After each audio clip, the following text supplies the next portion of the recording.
Hi, this is Dave from Done My Own Way. This is a 5 or 10 minute walk around on the CB650f. It's a 2017 model, which replaced the previous one that I had, which was a 14.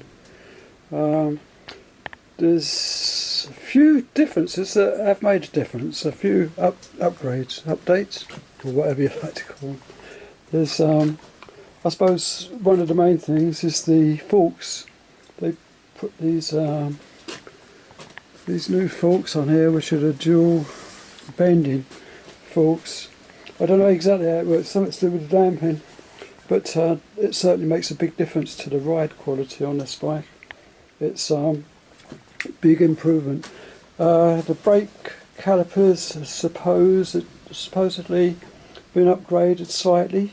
I don't really know, because I think the brakes on the previous one were brilliant, and this is good, just as good, you know. Might be better, but I don't know. Right, what else is there? There is, new side panels, which replace the older ones. Used to come way down to the side of the radiator, so you can see a little bit more of the engine now. I think it looks a little bit tidier as well. I don't know, perhaps some people prefer the old ones, but I've got no real... I think it goes with the overall change in the appearance of the bike anyway. You've got a new front here, LED lights back and front, a new nose cone. I've got the MX screen on it, which for me in the winter, apart from the summer months, is a must. You know, just keeps the wind off you a little bit, keeps you going a little bit longer into the winter. You've got the new cone. And there's the exhaust, which that was a big improvement. They put this new exhaust on.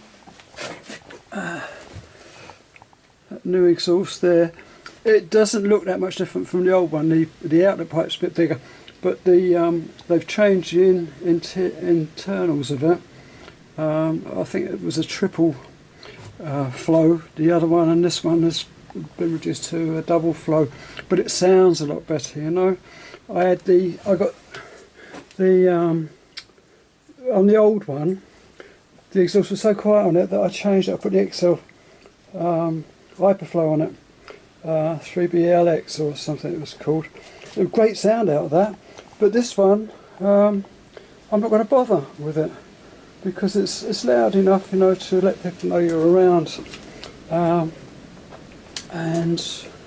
there's no point. On these bikes you have to change the whole exhaust, not just the end can. It's a one-piece exhaust on these, so if you want to put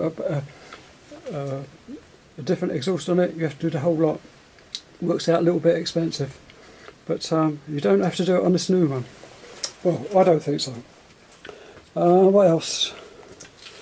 I think that's about it. You sit it slightly differently on this bike. I noticed it as soon as I got on it.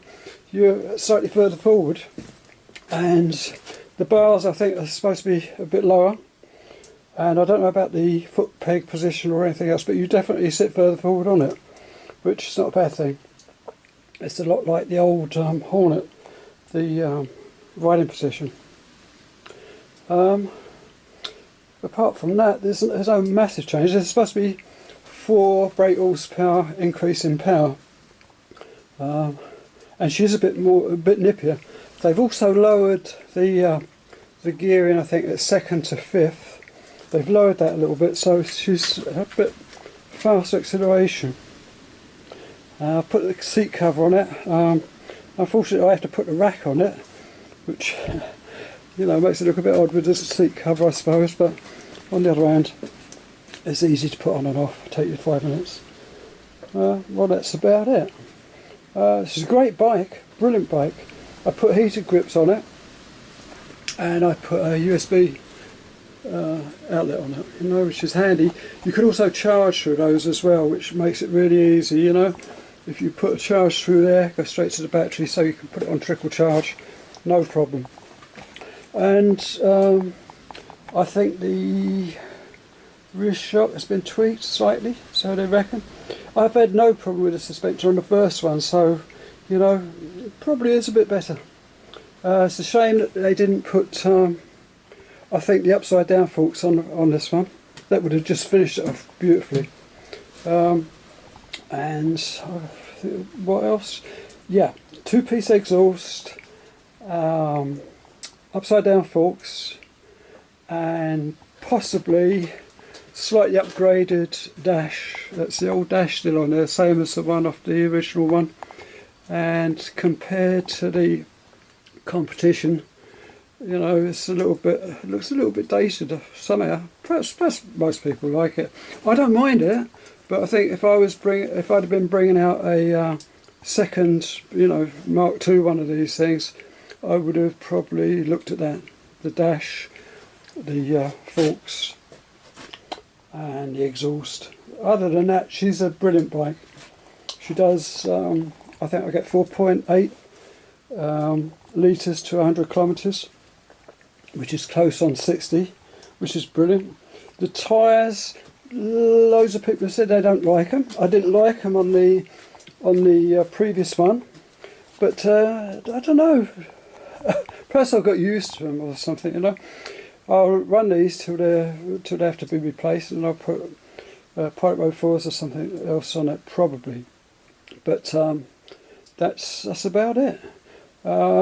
Great bike, beautiful bike. There's a lot of competition in this segment of the segment of the market, but I don't know. I'd always go for the Honda against the other ones. I mean, I tried the MT, didn't like it. It was for me, it just felt too small. You know, 07, perhaps the 09, but I don't know.